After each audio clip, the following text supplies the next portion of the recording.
Seriously, I'm thinking of getting my tummy button pierced, she announced to her friends. Claire raised her eyebrow at Wendy. You're 65, Wendy, what would Mike say? Well, it's not like he's going to see it, them days have long gone. The women giggled. Anyway, enough about me. What do you think about what Maggie is planning to do for her 60th next week? She's only going to go topless and run into the sea. Maggie blushed. Well, we will see, she muttered. Claire almost choked on the homemade shortbread she had just baked. Maggie was 2 years younger than Claire. She looked a lot younger than her 60 years with her jet black hair, porcelain skin, rosy cheeks and button nose to match her slender frame. Yet again, Wendy was trying to bully Maggie into doing something daring. Maggie's husband had left her 5 years ago for a bouncy blonde named Candy, who was half his age. She was heartbroken when George left. Now she was finally coming out of her shell a bit more. Maggie even started joining them for a quick drink after the cinema on a Friday evening. Is that the time? I've got to go and pick up Jacob from nursery. I can't believe my only grandson will be 4 next month.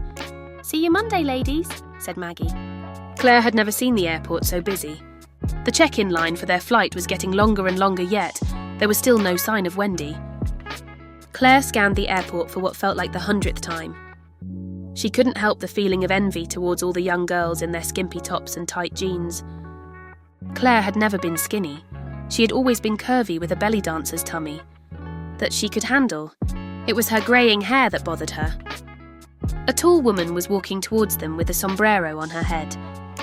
Her suitcase squeaked as she dragged it along behind her. Wendy was of large frame and had a weathered complexion. Her boobs were nearly coming out of the brightly coloured sundress she was wearing.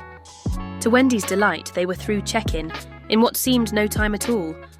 Let's have a cheeky gin, said Wendy. Claire rolled her eyes at Maggie, knowing full well Maggie wouldn't drink at 10 a.m. even if it was her birthday. All I want is a nice cup of tea and maybe a bacon bap, said Maggie.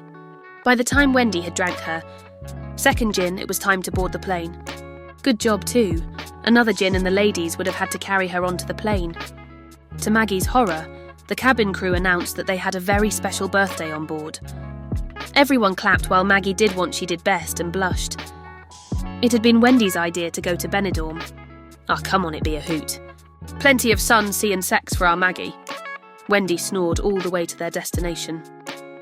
Maggie was glad she had booked a room to herself. She would never been able to sleep with that racket.